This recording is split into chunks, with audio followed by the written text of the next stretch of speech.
사람은 누구나 마음속에 크고 작은 상처를 품은 채 하루하루를 살아갑니다. 그러면 우리 마음속에 있는 상처는 도대체 어디에서 오는 것일까요? 여러분 마음속에 있는 상처들 왜 생기는 걸 것 같습니까? 몇 년 전에 한국에서 열풍적인 인기를 끈 책이 한 권이 있습니다. 읽어보셨나요? 미움받을 용기. 저는 이 책을 읽고 많은 도움을 받았습니다. 참 좋은 책입니다. 이 책의 저자 기시미 이치로는 이렇게 정의를 내리고 있더군요. 모든 고민은 인간관계에서부터 비롯된다. 어떻게 좀 공감이 되시나요? 인간관계에서부터 모든 고민과 상처와 아픔들이 나오더라는 것입니다. 그리고 사실 우리 인간은 태어날 때부터 관계성 속에서 태어나죠. 엄마 뱃속에서부터 이 탯줄로 이어져 있잖아요. 그래서 아이들이 이제 엄마 뱃속에서 나올 때 엉해 하고 울죠. 왜 울까요? 엄마하고 떨어지잖아요. 엄마하고 떨어지니까 불안하고 또 내가 살 수 있을까? 이런 것들 때문에 아이는 나올 때 자신이 낼 수 있는 최고 데시벨의 그 목소리로 하면서 온 힘을 다해서 울면서 태어난다고 합니다.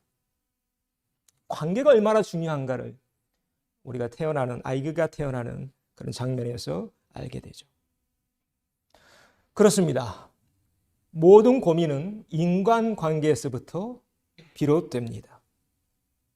우리 사람은요, 관계 속에서 행복을 찾고 또 관계가 어긋나면 불행을 맛봅니다.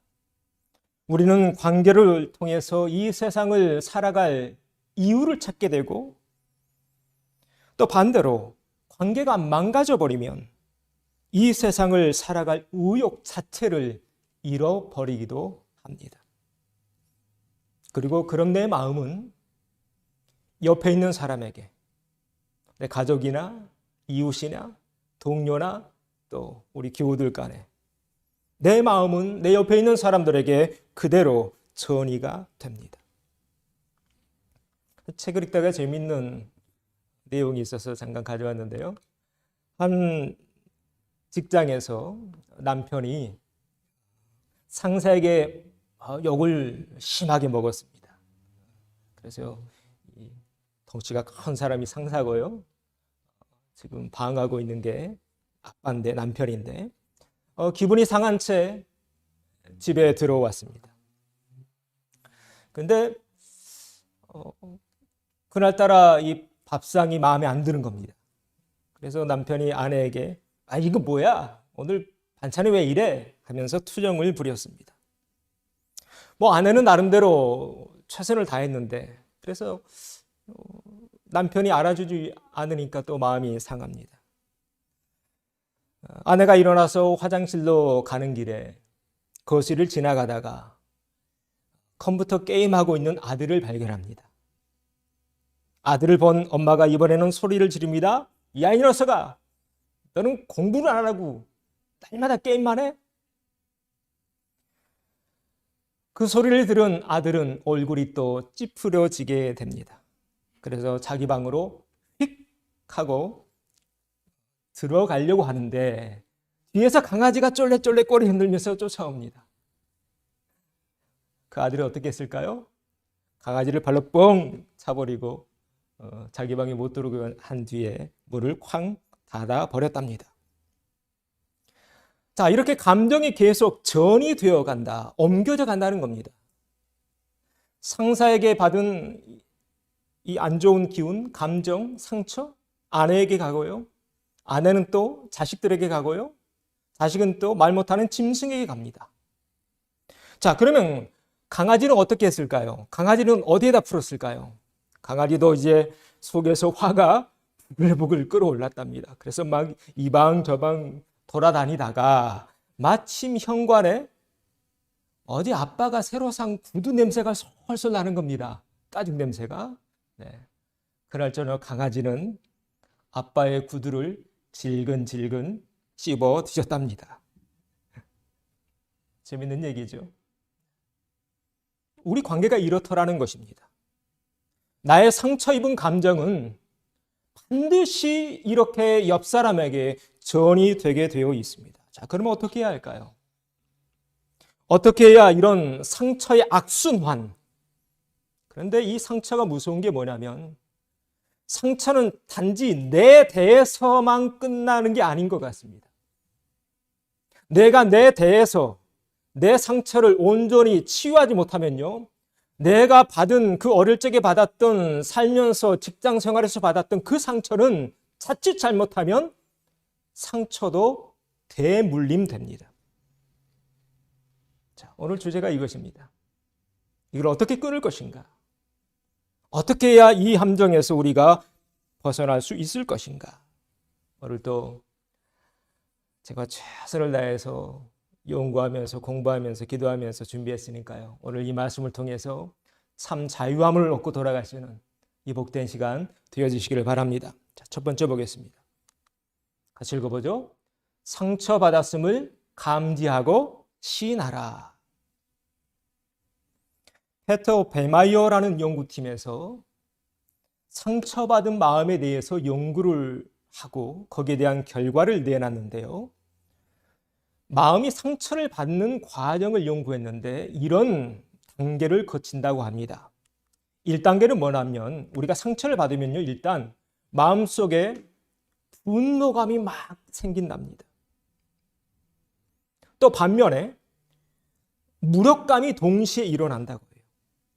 그래서 우리가 영화에서 가끔 보죠. 드라마에서 어떤 충격적인 말을 들었을 때 뒷목 잡고 쓰러지잖아요. 충격받아서 그런 일이 발생한다고 하죠. 그래서 상처를 받으면 이 분노와 무력감, 이게 보통 상처받은 직후에 약 1시간 내에 지금 발생하는 것들이 바로 이런 것들이랍니다. 분노, 아니면 내가 아무것도 아니구나 하는 이런 무력감. 그 뒤에 한 일주일 정도는 2단계로 넘어가게 되는데요. 내가 받은 그 상처에 대해서 깊은 절망감에 빠지던가 아니면 내가 어찌할 수 없는 것에 대한 실망감에 젖어든다고 합니다. 그리고 그 단계를 이제 지나면 3단계인데요. 이제 상처에서 벗어나서 마음을 서서히 추스르는 단계, 반드시 이런 3단계를 거쳐가면서 마음이 스스로를 치유해 간다고 합니다. 근데 이 3단계에서 보통 남자들은 어떤 행동이 보여지냐면 남자들은 동굴 속으로 들어가려고 합니다. 깊은 곳에서 그냥 혼자 고독을 씹던가 아니면 혼자 여행을 가던가. 남자들은 보통 그렇죠. 근데 여성들은 또 좀 다르대요. 여성들은 여러분 혹시 젊으셨을 때 연애하다가 실연당한 적 있으시나요? 여자들이 실연당하면 제일 먼저 어디 가던가요? 머리하러? 미장원부터 가죠. 그래서 이 머리카락을 갑자기 싹둑 잘라버린다던가. 네. 그만큼 내가 힘들다는 것을 여성들은 다른 사람들에게 보여주려고 한다고 합니다. 그래서 이해받고 싶어 하고요. 공감받고 싶어 하는 그런 과정이 이 3단계에 있습니다. 자, 실제로 연구 예를 통해서 이런 단계가 있다고 밝혀졌으니까요. 여러분 참고하시면 도움이 될 것 같습니다. 그런데 이 단계에서 가장 중요한 게 뭐냐면 빨리 상처를 아물게 해야겠죠. 내가 빨리 상처를 아물어야 되는데 이를 위해서 제일 먼저 해야 되는 것은 내가 지금 상처받았구나라는 것을 감지해내는 것입니다.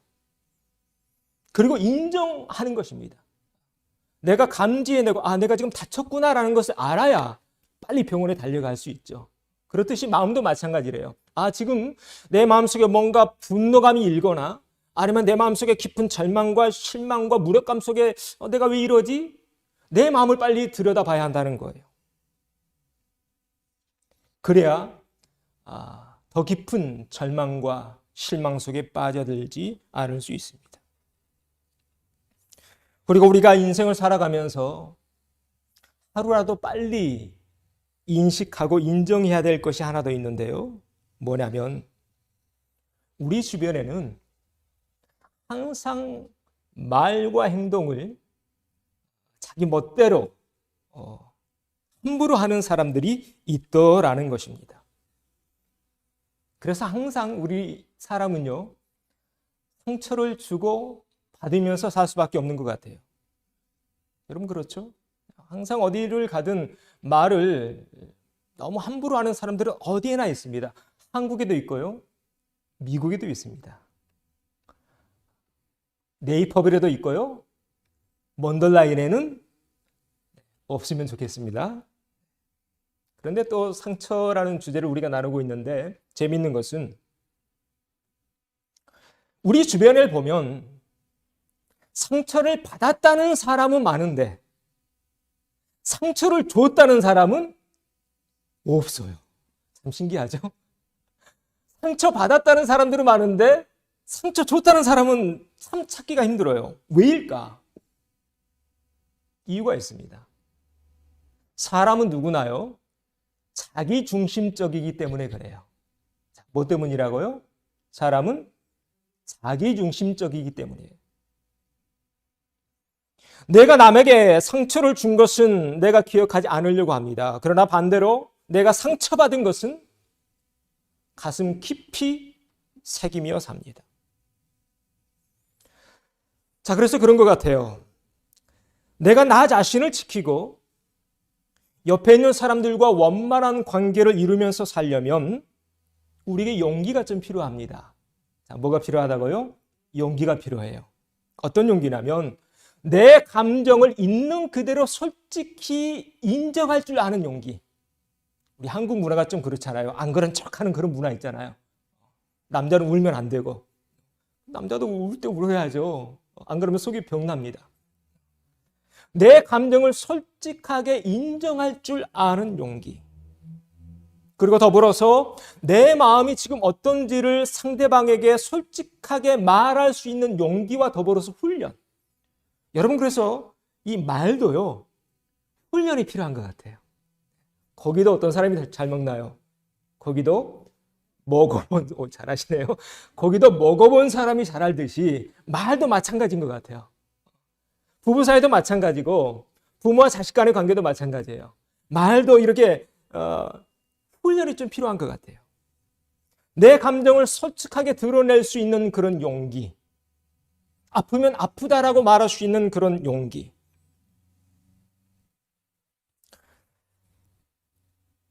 그래서 빨리 인정해야 된다는 것입니다. 내가 지금 마음이 다쳤구나. 내 마음속에 아직도 다 녹여내지 못한 상처가 남아있구나. 여러분 상처는요, 제가 경험해 보니까 그래요.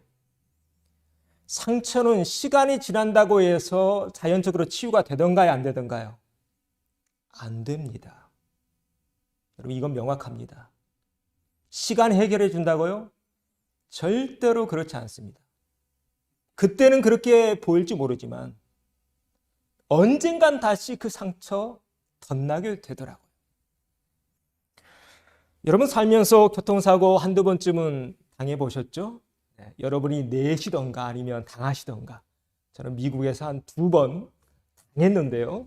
그냥 가는데 신호 기다리고 있는데 뒤에서 차가 받아가지고 다행히 몸은 많이 안 다쳤는데, 여러분 교통사고를 당했을 때 내 몸에 아무런 피도 안 나고 그래도 우리 어디로 빨리 달려가야죠. 어디로 가야 할까요? 병원에 가야죠. 왜 병원에 가야 합니까? 겉은 멀쩡할지 모르지만 속이 병날 수 있기 때문에 그렇습니다. 여러분 교통사고 후유증이 더 무섭다는 거 잘 아시죠?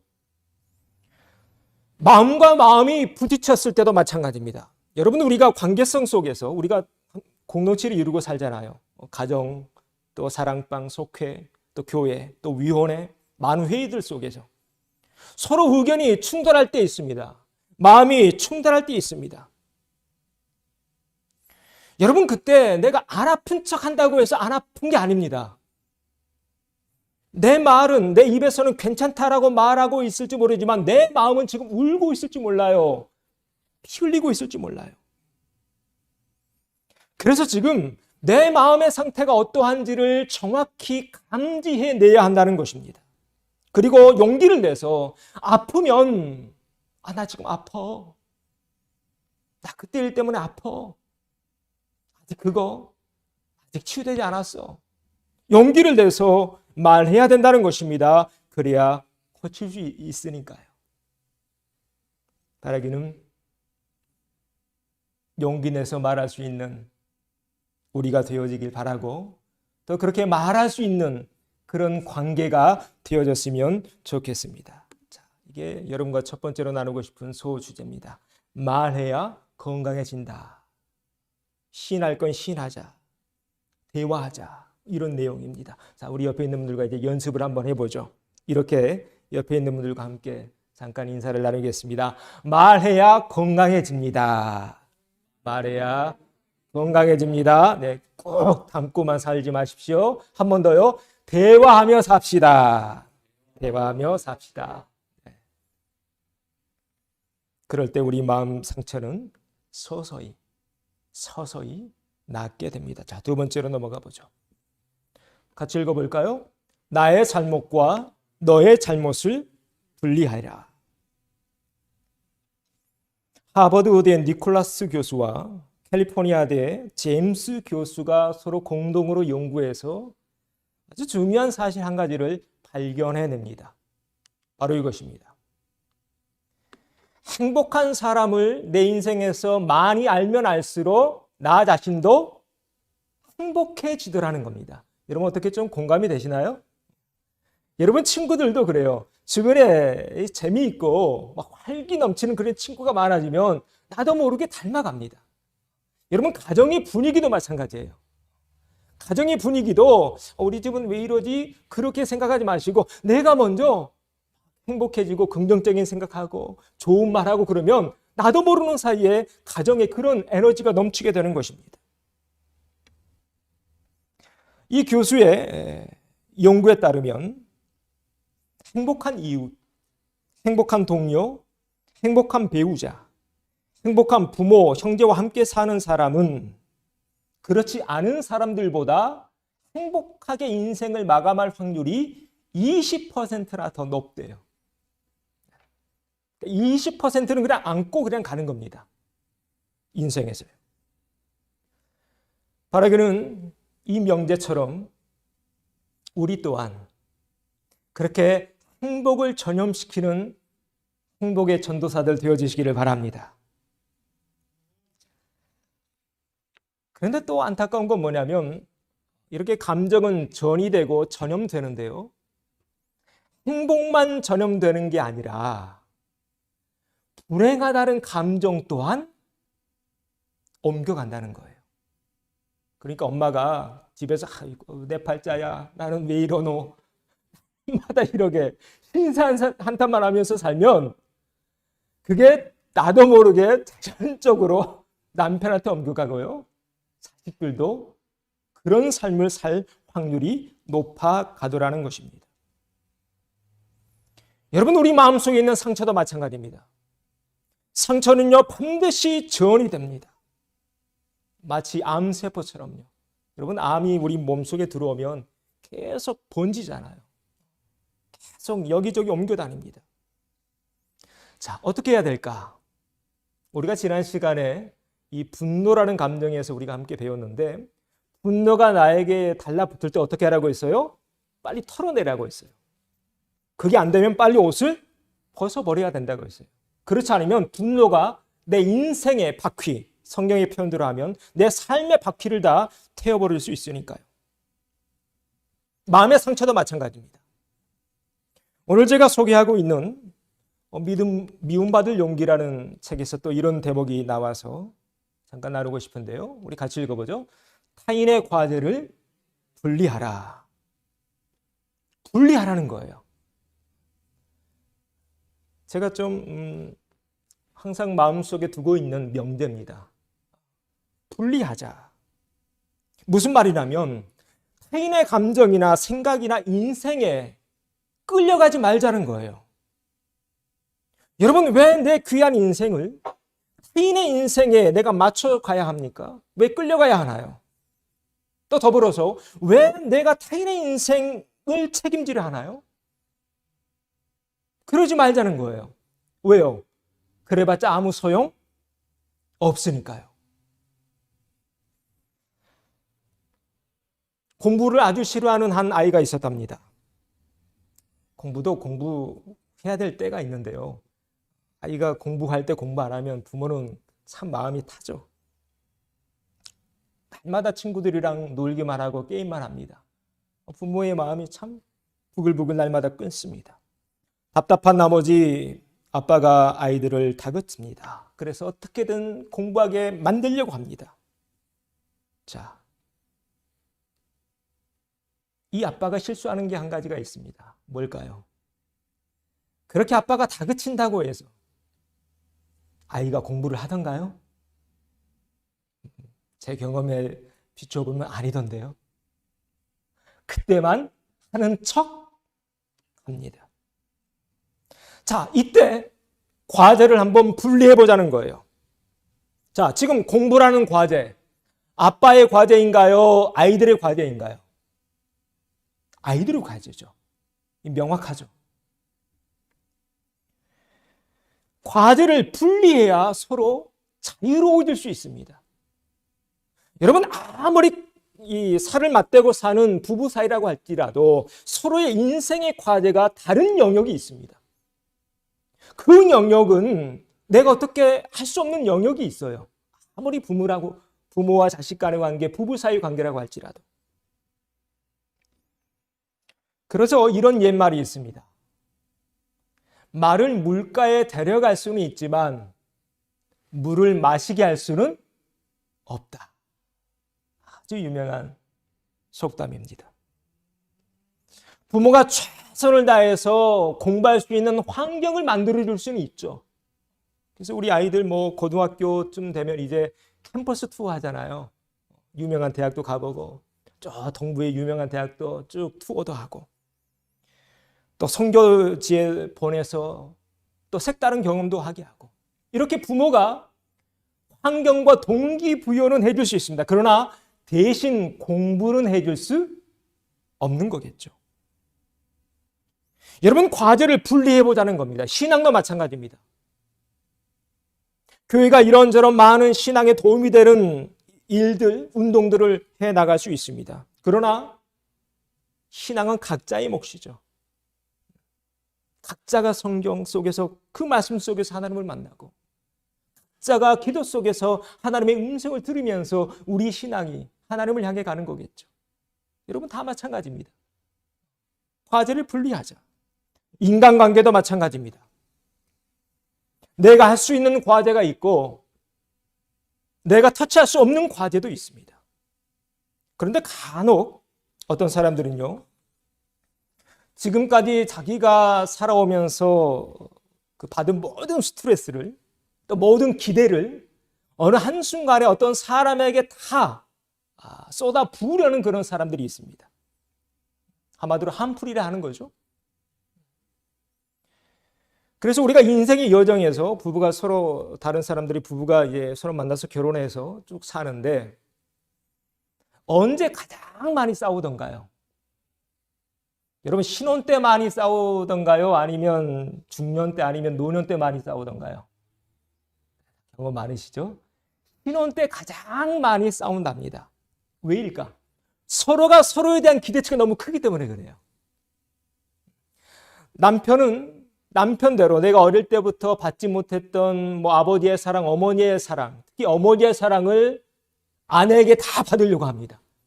반대로 아내는 어릴 때 본인이 가지고 있었던 남편, 아버지에 대한 그 환상 속에서 또 그 환상 속에서 남편에게 모든 걸 또 받으려고 해요.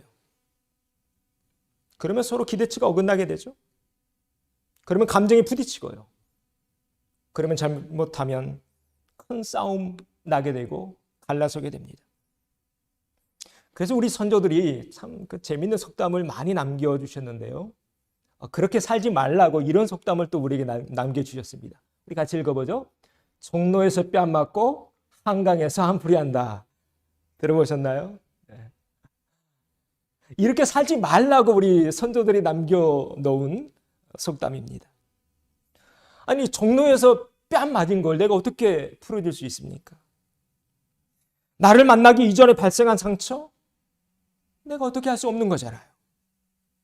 자, 이런 실수를 반복하지 않으려면 우리가 인생에서 꼭 기억해야 될 것, 과제를 분리할 줄 아는 지혜가 우리에게 있어야겠다라는 것입니다. 분리해보자는 거예요. 그래서 내가 책임질 일이 있으면 내가 책임지고 사과하면 되는 일이에요. 반대로 타인이 책임지고 사과할 일이 있다면 대화해 가면서 서로 풀어가면 되는 일입니다. 인간관계의 문제를 이렇게 풀어가야 더 깊이 상처를 주고받는 것을 미연에 방지할 수 있습니다. 여러분, 이 명절을 꼭 기억하고 가십시오. 우리 다시 한번 같이 읽어봅니다. 타인의 과제를 분리하라. 타인의 과제를 분리하자. 이걸 염두에 두고 살면 내 삶의 무게가 훨씬 가벼워질 겁니다. 교회도 마찬가지입니다. 제가 해야 될 과제가 있고 여러분이 해야 될 과제와 사명이 있는 거겠죠? 자, 이렇게 모두에게는 과제가 있다. 모두에게는 삶의 영역, 삶의 바운더리가 있더라는 것입니다. 내가 할 수 있는 영역이 있고 할 수 없는 영역이 있더라는 것입니다. 또 관계에서 내가 사과를 받아내야 될 부분이 있다면 반대로 내가 사과해야 할 부분도 있겠죠. 앞에서도 잠깐 말씀드렸지만 그런데 우리 사람들은요 너무 항상 자기중심적이어서 내가 당한 것만 기억하려고 합니다. 내가 어떤 말이나 행동으로 타인에게 상처를 줬다는 것을 우리는 가끔, 줄 수도 있다는 것을 우리는 가끔 망각하면서 살아갑니다. 여러분, 이 박수가 그렇잖아요. 그래서 이 박수도 어떨 때 소리가 나나요?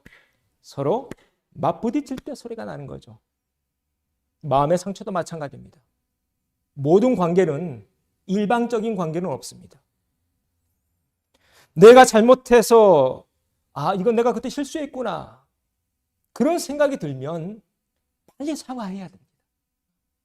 내가 부모라고 해도 내가 아빠라고 해도 자식과의 관계에서 그때 내가 감정 컨트롤을 못했구나 이렇게 생각이 되어지고 깨달음이 온다면 그때 빨리 사과해야 됩니다. 그래야 자녀들 마음속에 상처가 깊이 뿌리 내리지 않아요. 여러분 좀 공감이 되시나요? 오늘 말씀이? 여러분, 그래서 부모인 우리도 자녀에게 사과하며 살아야 되는 것 같습니다. 그리고 저도 자녀들에게 실수를 많이 해서 사과 많이 했습니다. 자, 내 과제와 타인의 과제를 분리하자. 그러면서 우리 크리스찬들은요 꼭 마음에 새겨야 될 성경 말씀 한 구절이 있습니다. 예수님이 이런 말씀을 주십니다. 우리 같이 읽어보죠. 어찌하여 형제의 눈 속에 있는 티는 보고 내 눈 속에 있는 들보는 깨닫지 못하느냐. 예수님이 마태복음 7장에서 하신 말씀이죠. 우리가 과제를 분리해 가면서 내 잘못이 무엇인지 타인의 잘못이 무엇인지를 이렇게 분리해야 되는데 이렇게 분리해 갈 때 꼭 기억해야 될 말씀. 우리는 간혹 형제의 눈 속에 있는 그 티끌만 지적하려고 해요. 이걸 요새 말로 하면 갑질이라고 하죠. 너는 이게 잘못됐고 넌 저게 잘못됐고 왜 꼭 이 잘못된 것만 보는지. 그러면서 반대로 내 눈 속에 있는 들보는 보지 못해요. 여러분, 이러면 굉장히 힘듭니다. 내가 만약 이런 사람이라면 내 주변에 있는 사람들, 가족들, 형제자매들 굉장히 힘들 겁니다.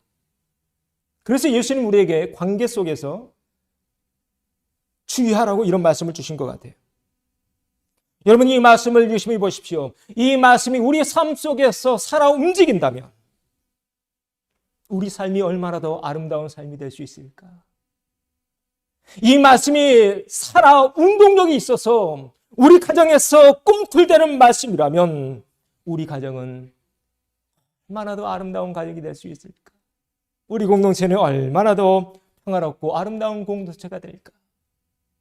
바라기는 이 말씀이 살아 움직이는 복된 말씀 되어지기를 소망합니다. 그럴 때 치유가 되는 거예요.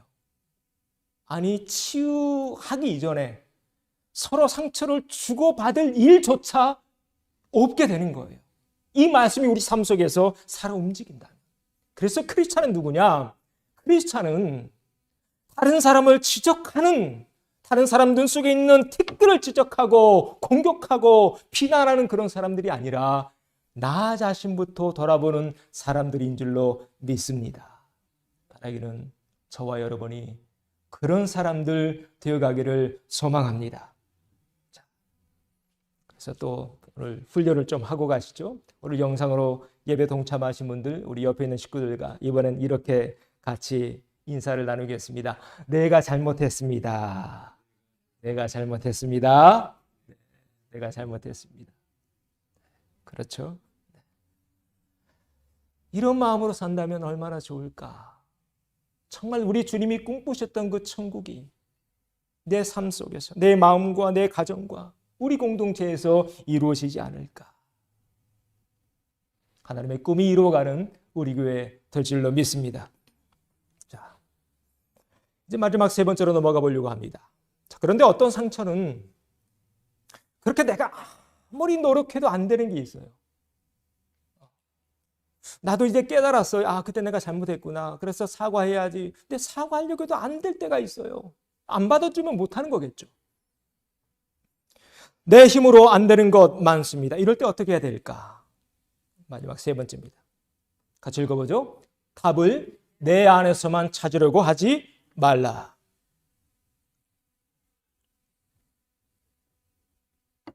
여러분, 구약의 이 골리앗 이야기 잘 아시죠? 골리앗의 키가 거의 3m가 됐잖아요. 거인이었습니다.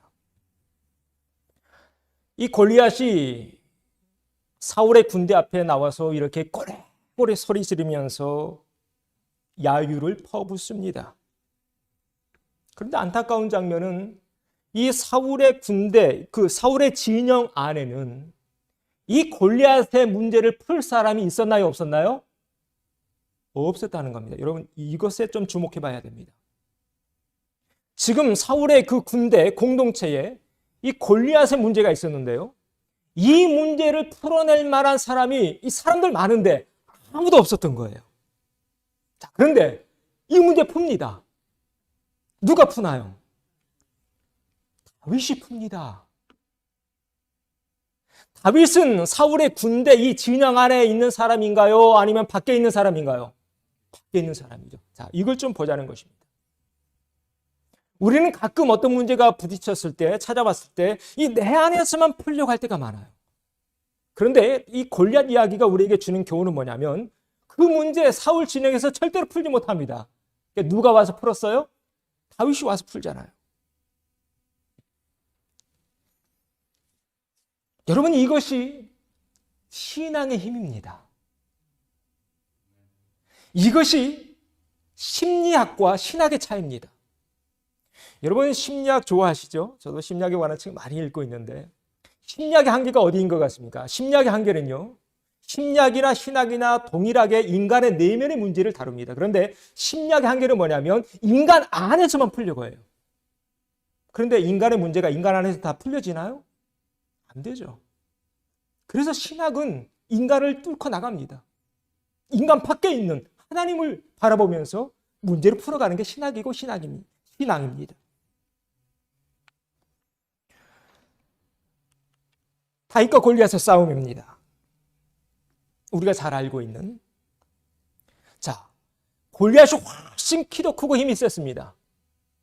그런데 골리앗이 이 싸움에서 이기나요, 지나요? 골리앗이 집니다. 왜 졌을까요? 여러분 좀 이상하지 않습니까? 왜 질 수밖에 없었을까요? 골리앗이 믿는 것은 자기 힘입니다. 내 키, 내 덩치, 내 힘, 내가 가지고 있는 창, 칼, 내 안에 갇혀 있는 거예요. 그런데 다윗은 이깁니다. 다윗은 창도 없고 칼도 없습니다. 아주 작은 소년이었습니다. 그러나 다윗이 골리앗을 이겨요. 왜 이겼을까요? 다윗은요, 그 힘이 자신 안에만 갇혀 있지 않았기 때문이에요. 비록 자기는 눈에 보이는 신체적인 환경과 조건은 열악하지만 그 마음속에 있는 힘은요, 자신의 신체를 뛰어넘는 그런 힘을 가지고 있었어요. 그래서 다윗은 자신의 힘뿐만 아니라 우주적인 힘을 끌어올 수 있는 방법을 알고 있었습니다. 그 힘이 뭘까요? 우리는 그 힘을 가리켜서 성경적인 용어로 믿음이라고 합니다. 믿음. 그래서 다윗이 이렇게 외치잖아요. 아주 멋진 표현인데 같이 읽어보죠. 너는 칼과 창과 단창으로 내게 오거니와 나는 만군의 여호와의 이름 곧 내가 모욕하는 이스라엘 군대의 하나님의 이름으로 내게 나아가노라. 아멘. 여러분, 이것이 신앙입니다. 이것이 믿음의 힘입니다. 우리가 왜 하나님을 믿나요? 왜 예수님을 믿나요? 내 힘으로 모든 걸 다 할 수 있으면 하나님 믿을 이유가 있을까요? 없습니다. 내 힘으로 모든 게 다 가능하다면 우리가 왜 예수님을 믿습니까? 이것이 지금 우리가 보고 있는 이 장면이 믿음의 힘이요, 신앙의 힘인 것입니다. 다윗은 지금 믿음이라는 도구를 가지고 저 하나님의 우주적인 에너지를 끌어들이고 있는 것입니다. 오늘 제가 여러분과 마지막 나누고 싶은 주제는 이것입니다. 여러분, 관계가 쉽지 않죠? 우리 크리스찬들은 지난주에도 나눴듯이 풀면서 살아가는 사람들이라고 있습니다. 그래서 우리는 최선을 다해야 됩니다. 최선을 다해서 참을 때는 참고요. 내가 잘못한 거 있으면 내가 먼저 가서 사과하고요. 손을 잡아주고 최선을 다해야 됩니다. 그런데 간혹 울어도 안 되고 애써도 안 되고 참아도 안 되고 사과해도 안 풀려지는 것들이 있더라고요. 어떻게 해야 할까? 바로 이 장면. 우린 지금 누구를 믿고 있나요? 하나님을 믿고 있죠. 바로 이때 신앙의 힘이 필요합니다. 그때 우리에게 믿음이 필요합니다. 아무리 내가 애를 써도, 아무리 내가 사과를 받아내려고 해도 이미 이 세상 사람이 아닌 그런 경우도 있죠. 어디에 살고 있는지조차 알지 못하는 그런 관계도 있습니다. 어떻게 풀 것인가?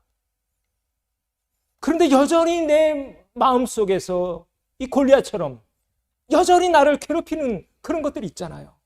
어떻게 해야 될까? 오늘 예수님 우리에게 이렇게 말씀하십니다. 같이 읽어보죠. 수고하고 무거운 짐진 자들아 다 내게로 오라. 내가 너희를 쉬게 하리라. 아멘. 우리 주님은 오늘 또 우리를 초청하고 있습니다. 이 초청에 아멘으로 응답하시고, 혹 아직까지 풀지 못한 쓴뿌리들, 마음의 상처들 있다면 주님 앞에 다 내려놓으심으로 마음의 쉼과 안식과 평화를 얻으시는 저와 여러분 되어지기를 바랍니다. 우리는 하나님을 믿는 사람들입니다. 우리에겐 예수님이 계시고 성령님이 우리를 지금 돕고 있습니다. 내게 능력 주시는 자 안에서 능치 못할 일이 없다고 했습니다. 사람의 힘으로는 안 되지만 하나님의 힘으로는 불가능이 없다라고 했습니다. 내 안에서만 답을 찾으려고 하지 마시고 우리가 믿고 있는 주님께 맡기심으로 모든 상처와 아픔에서 자유함을 얻으시는 저와 여러분 되어지기를 주의 이름으로 축원합니다.